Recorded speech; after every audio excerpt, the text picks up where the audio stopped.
আপনি দেখবেন 5 স্টার হোটেলে গিয়ে যদি আপনি একটা বেয়ারাকে 100 টাকা বকশিশ দেন, সে খুশি হবে। আর একটা রিক্সাওয়ালা, তার সাথে আপনার 10 টাকা দর হয়েছে যে আমাকে এখান থেকে এখানে নামাই দিবা, 10 টাকার জায়গায় আপনি যদি 5 টাকা বাড়ায়া 15 টাকা দেন, দেখবেন এই রিক্সাওয়ালার মুখের মধ্যে যে হাসি আপনি দেখবেন, আপনার অন্তর ঠান্ডা হয়ে যাবে।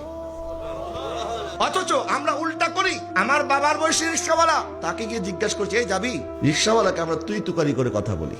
আবার অনেক সময় দেখি যে একটা বৃদ্ধ মানুষ বলে, না না, বৃদ্ধ মানুষের রিক্সা চলা যাবে না, এই বুড়ায় বেশি করে টানতে পারবে না, আমার দ্রুত যাইতে হবে।